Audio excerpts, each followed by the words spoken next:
Welcome back to the next installment, episode 2 of the Just Noise podcast. Here I am joined with my good friend, the founding member of Drowning Life, the guitar player, Logan Purdue. Logan, how are we doing today? Pretty good. How are you doing? Excellent, my friend. It's great to talk to you. It's going to be a good time. Absolutely. We had come up with this idea a while back. It was kind of something we'd been mulling around for a long time, and it's cool to finally have it come to fruition here with us. And if you just want to start off, anything you want to say about yourself, any background information on you. I know that you're not originally from Des Moines. Whatever you want to start with, where you came from. Um, I'm originally from Ames, Iowa area. A really musical background, I guess. I don't know. Is that kind of what you're going for here? Whatever you're Okay. comfortable with. Yep. Nope. I'm originally from Ames and born and raised here. And then, yeah, musically, no one in my family really is musical at all, I guess. I never picked up a guitar till I was, I don't know, 15 or 16. My best friend at the time got one, and I was like, oh, that's really, it just struck me like that's really cool. And I talked my dad into buying me a cheap one from a pawn shop in Mhm. Ames, and it was just like a cheap like Fender knockoff, something I could mess around with. And yeah, I just kind of winged it, like stuff I heard, that's what I wanted to play, and so I Mhm. just did absolute best to mimic it. I've never really learned to play guitar properly, could say. What were some of the bands that kind of made you want to start picking up guitar? I mean, I know that you have a very vast background. You like classic rock, and I know that you come from a hardcore beatdown style band. I know there's some inspiration there, but what made you actually want to pick up a guitar, if there's anything that you can recall?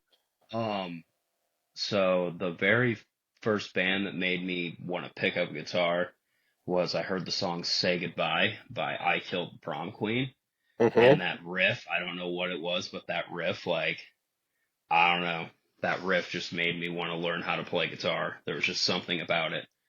That and the song Fade Away by the band Diecast. There's that riff, and I don't know if you ever heard that song, but there's a Not riff familiar in with there. diecast, no.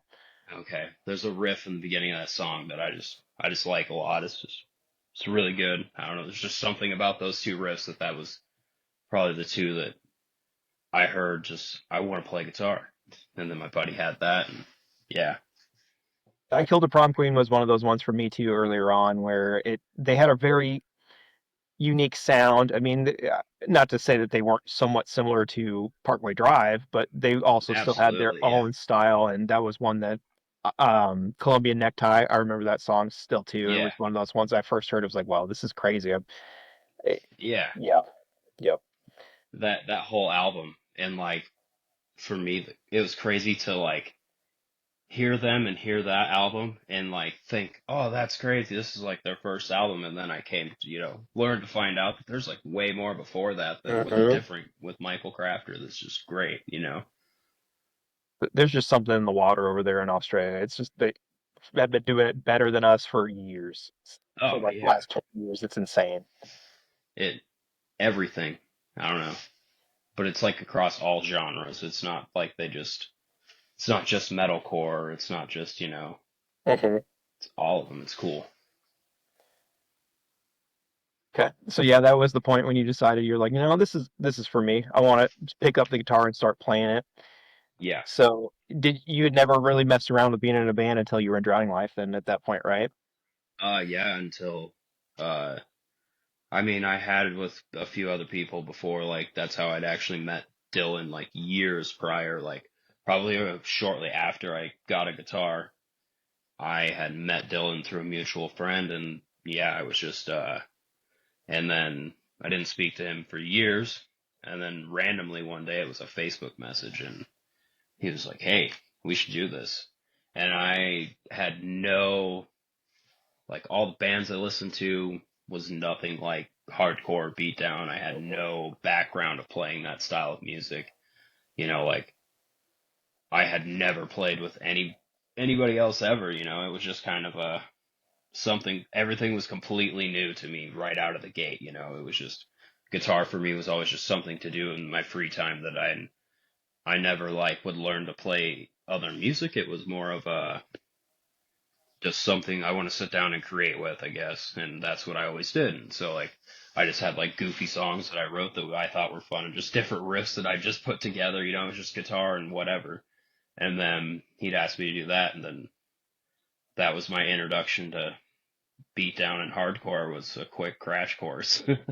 Well, you definitely came into your own style, and it's still unique to this day. I mean, throughout the years I've known you and I've worked with you guys musically, and yeah, you definitely have that sound, and it's very hard to replicate. I know that we've kind of talked in the past, and I know that the Acacia Strain's one of your favorite bands of all time. I Yep. think if I remember correctly, you said that that was the decision. You went to the Casey Strain show in like 2017, and you had met with Dylan, and you're like, you know what? Let's do this. Let's make some fucking heavy riffs.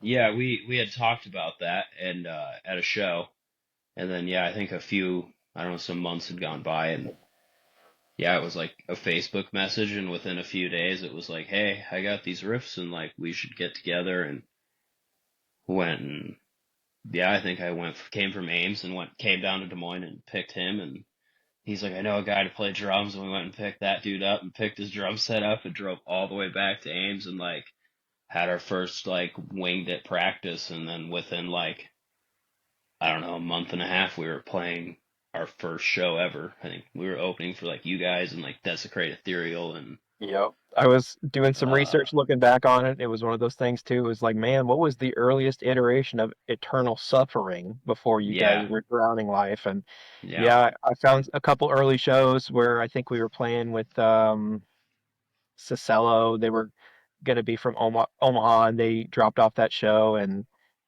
oh, sorry, man, it's hard to remember. It's a long time ago no, looking back at the shows. And you guys only played a couple as Eternal Suffering before you guys changed your name. So, yeah, yeah. I can't remember how many shows that we did as that. and then I don't know. the Yeah, what it's a what was handful of max. what was your bass player's name? Is it Mark? Mark, yeah, Mark Mark Sampson? Simpson, yes. Simpson. Because Well, he's the yeah, guy who that plays in that Balefire band that I was talking about the Crystal Pale with recently, right? yeah, yeah, yeah, yeah. Very cool. Very cool. Yes, yes, he does do that now. I run into him every now and again in Ames. Mark's a pretty good guy. He's always been very cordial. He's a nice guy every time I've Yeah, talked to him. So yeah. He was wild to play shows with. I love that. That was always one thing that was always a blessing for us when playing shows because we never lacked a bass player that didn't know how to freak out on stage. because I'm he not did. a big like I'm not a big like freak out person. Like I just like to nod my head and I'm just playing my Mhm. guitar and enjoying myself. Like I'm just having fun.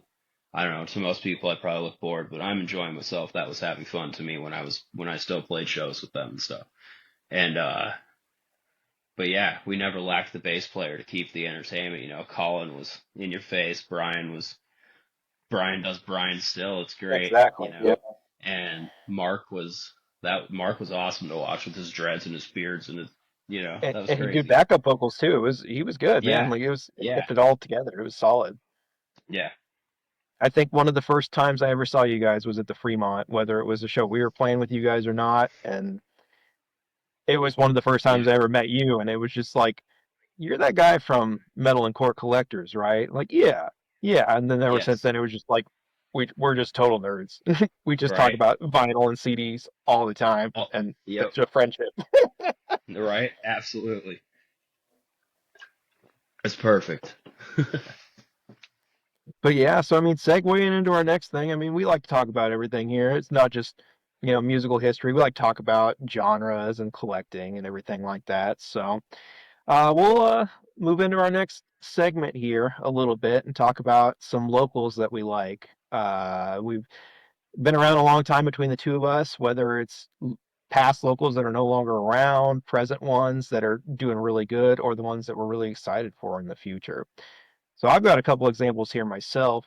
I can start if you want, Logan, but we can start from the past bands that we do enjoy that we thought they were really good that we would love to see come back, but maybe they can't. Yeah, there's a few. I'm pretty sure you'll probably have a couple. Like maybe I don't know. Let's see. What do you got?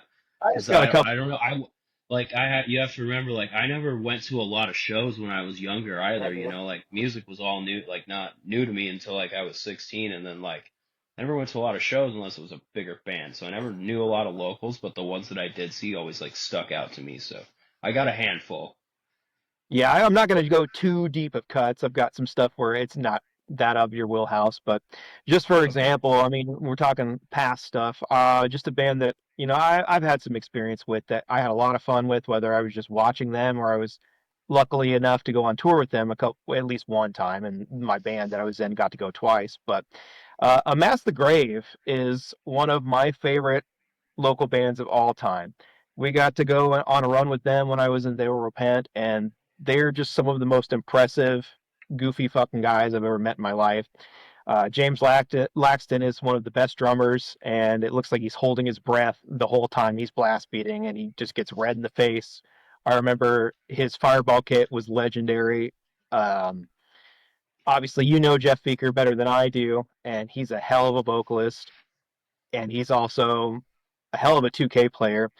When we were on tour in the RV, him and Pat Halferty just back and forth were playing 2K NBA, and they were just battering each other the whole time. It was really a time. So Mass the Grave is my pick. We played a lot of cool shows with them. They were even before my time, but they were just so impressive, and I was really disappointed that there was never more that came out of them. So I would have to agree with that one. They're a solid pick for sure. Yeah, I've known Jeff a long time. Like I guess not known, but I've known Jeff, throughout my life, different times. Yeah. Uh, I don't know, they're solid. Um, I don't have a physical CD to show, but that's okay. I'll hit you with it. my, yeah, I see. I can't. Yeah, you one upped me here, Brandon. But I don't have physical. Mine would be one band that I saw multiple times. The local would be Stand United.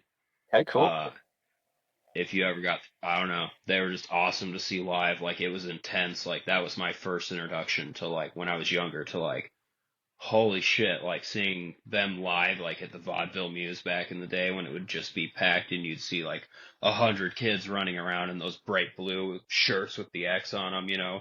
Like that shit was nuts. Like there was just a crazy environment. But so they played a show in Ames in Campus Town one time in this room and like I don't know how to describe how small this room was, but it was smaller than like Fremont, okay? Just compact with like they're on the floor and you could fit maybe 50 people in there and it's like 100 people just sandwiched in this place. And then they played like a whole set in this like little room and it was violent, like it was awesome. It was insane to see. Like I'd never encountered something like that in my life until I seen that, and then I changed my whole perspective on heavy music and seeing it live. It was just like, I had seen I'd seen Under Oath and different like stuff like that. Probably been like the heaviest show I'd been to at that point. And then my friend from here in Ames was like, "Hey, this band's gonna be they're from Des Moines and they're gonna be playing in Ames. You should check them out." And so I went with him and yeah, that was kind of a big changing point, I guess. That was one of the bigger bands I found. Not They were bigger, I guess, but like a local band. They did a couple national tours, I think. Well, they were signed to Uh, Eulogy, and yeah, they were really big. They had a lot of cool local musicians because that was the one I was talking about recently. Seth Gaggle was in that band. yeah. I believe Jordan Griner And was the vocalist, and Brad. Brad from Lefties, Brad Millis, Brad he was was the playing. guitarist. Yep. And then they recorded with Dustin Miller, who is an enigma himself. He's the man. So yeah, that's a really good. That's a good I cut don't right know there.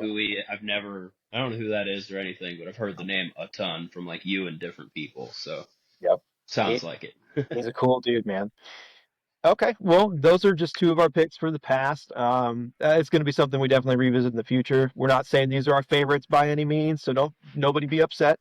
But no, we love fucking collecting. We love exploring the bands that make our scene rich. So, moving on to present bands that we do enjoy. I'm going to hit Logan with some CDs. I don't think he's ready for it, but he's going to have to deal with it. They're Uh, across the room. I got two. I got two for this one. So Abstract Forms, based out of Cedar Rapids. Those have been our dudes for a long Okay. time. They've played with the Emblem faction countless times. I think one of the first times we ever played with them was our first CD release show. So we love those dudes. That's their first EP. Um, they've gone through some lineup changes, and I'm really excited to see some new stuff from them. They don't have anything new out. I don't think at this point, no singles or anything, but they're really good. And then one other band that has been one of my favorites to see grow, and I got a couple examples here. So I have the very first Guilty of Treason EP before majority of what they had, and they started off really kind of being a thrashy style band, and they've grown a lot more. The first time that I ever saw them, I went with Will, and we went to go see Archspire in Waterloo at a VFW hall where it was just them and a bunch of local bands. So that was the first time that we had ever seen them, and they've gone through a couple vocalists. They had one on their first EP, they had one in between, and then after that, they've put out two CDs since then. Oh man, can't really see "Beg for Your Life" very good. Sorry about that, boys. And then the newest one, and they just keep getting better. That's all I gotta say. Is I think that they've gone from being kind of a thrashy, older school style band to just finding their own sound. Quinn is a phenomenal vocalist. Everybody in the band's really good. Not discounting anybody, but it kind of captures that modern deathcore essence and makes it its own. So I would have to agree with you there on them. I really have enjoyed them a lot over the years. And I did not know until you just said that Quinn wasn't the original vocalist, so that's pretty cool. yeah, they did have Didn't a know that. original vocalist. I'm sorry, I can't think of his name right now. And then in between, they had Alan Geiger, and he was the one who was doing vocals when I Okay. saw them for that show. And then Quinn took over after that, and he's been on the last two full lengths. So Yeah. He's awesome. I love watching them perform. He's a great front man. Like I like to watch. He's great. He's so chill off stage, and then watching him on stage, it's just holy shit.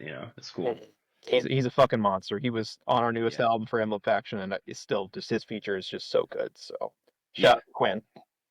I would agree. So for future stuff, I know that's kind of vague because obviously you don't know what you don't know. So if you don't have an answer for that, I have one just because I'm excited for them and they've released one Yeah. single. Uh, Yes, go for it. the Kevorkian Oh, Experiment. They are hey, based that's out. yeah. Yeah, they're based out of Marshalltown. They've got two members from Plea of the Sword. I'm blanking on names right now. I'm so bad. And Uh oh shit. and Um, well, Matt the guitarist's name Miltenberger, is Tyler, and Matt Miltberger's in it, Matt right? The Miltenberger plays guitarist's name bass. is Tyler. I know that, right? Yeah, and I feel horrible right now because I cannot remember the drummer's name, but I um, know. they're I'm really good. terrible at They're two names. anyway. They're two of the dudes from Plea of the Sword, and I'm very excited to see them. And their vocalist that they have is very beefy. He's really good. It's Hell yeah. Jesse. It's Jesse. Jesse is the Yes, drummer. Jesse. Jesse. Yep. Yes. Sorry, Jesse. Yeah. But yeah, so those are my picks for past, present, future at this time. So Yes. Maybe not local, but at the moment, one band I've been listening to a lot of, kind of regional, I guess, Omaha, Wither Decay. That new mhm. EP or Yep. CD they just released the other day. That, yeah, it was awesome. I enjoyed that a lot. I've listened to that quite a few times. They're really good. The Emblem Faction played with them a number of years ago. We were playing with Volumes at it's not the Hideout anymore, I don't think, but that's where it was when we played with them, and they were phenomenal then. Even before they were Wither Decay, they had some members from Monsters, which was another Omaha-based band, and they were really good. I think that's where their new vocalist Ethan Ball came from originally was Monsters. So Okay. Okay. Didn't know that, but hell yeah. I don't know. Trying to think of another, like, a local band, though, like, that's driving me nuts. There's so many that are doing so much right now. Everybody's on it. yeah, another local that's newer, I think that's really cool is Saving Sight On. They're getting a lot I've of seen the traction. They're name. doing really good. I know they just recently got a new drummer. They got Dylan Main. He was from Reddick before. Oh, okay. So he was Hell in a yeah. band with Joe Young Bear. So they're they're getting really good. They're a Hell up yeah. and coming band. They have that kind of old school MySpace sound, I think, of like the post hardcore kind of metalcore stuff. Mm-hmm. Yeah. Yeah. Any like big releases you're excited for coming up? Like or big things? Like what's I don't know. Like any I don't know, any albums coming out or anything. I don't I'm think I trying to have. think of stuff too. Yeah, I don't think I have any pre-orders that are out right now that I'm like waiting on. I've just got a couple CDs. I'm waiting I've on. Oh, Breakthrough Records has been doing all the Before I Turn CDs, the newest ones that hadn't been pressed, and then I think like an EP that was never pressed, and then they went back and did Claustrophobic and they haven't done the Virus yet. But so I've got all of the CDs. They've been ordered, but I've only received one so far because they're on pre-order. But I'm oh, excited either way. So that I guess I'm hell excited yeah. for that, if anything. I've listened to a couple songs from that band, but I've never like really given it a listen. But I know they're like big on like you got to kind of listen to the whole. It's like a concept, right? The whole album's kind of a concept, like a story when you listen to it. Exactly. Yeah. I mean, even if you That's just like cool. jumped in and caught a song or two, I think you'd still enjoy it. But it Right. definitely is. It's a story. It takes you on a journey. So Right. I like stuff like that though. It's cool. keeps you coming back. Like it's not just Yeah. bleh. Right. Too many things on pre-order that I shouldn't, but I got them. And the filth is dropping tomorrow. I'm so excited for that. I did see that I don't know. they were dropping filth, and then they're also doing a repress of the CDs, too, or a different press of the CDs too for Tales from the Yeah. Young. Yeah, and then I got excited about this. I don't know if you've ever heard of the band or really give a shit about them, but I like that goofy stuff. But he posted in the story today a picture of the album cover of The Universe by the Irish Front, and it just says, "If you know, you know." And I'd be super stoked if they pressed The Universe, because like, I don't know, I made, right after I saw that, I made Gina listen to Boom Snap Clap, like, I was like, you have to experience it. It's just something everyone has to experience. It's definitely a different era. I mean, it's the MySpace kind of thing. I know we've been talking more and more about the pre-MySpace, like the grind stuff, like Found Dead Hanging and stuff, but you can see all of the inspiration that came from there, especially Oh, on stuff like that. 100%. Yes, absolutely. It, yeah, I don't know. Every part of it is there. That's what's nuts about it. Like just listening to that because I haven't listened to that song in forever. So like I turned it on and I'm like, holy shit! Like it's just grindcore, and then instantly they like go into the boom snap clap, and it's like a jazz like swing like 6/4. I don't know. It's just really awkward and feeling, and it's just funny. And then it just jumps back into the heavy Blast like beats and breakdown. Just mhm. yeah, it's just crazy. All right. So we're coming to the end of our time here on the Just Noise podcast, and it was a great time talking with my buddy here, Logan, and my partner in crime. This won't be his last time; he'll be back again. So, any closing thoughts that we have here before we go? Enjoy yourselves, have fun. I guess I don't know. Enjoy the week. Shit. I'm sorry. Thanks for joining Okay. us. Hope you guys come back next time. Again, it's been Just Noise.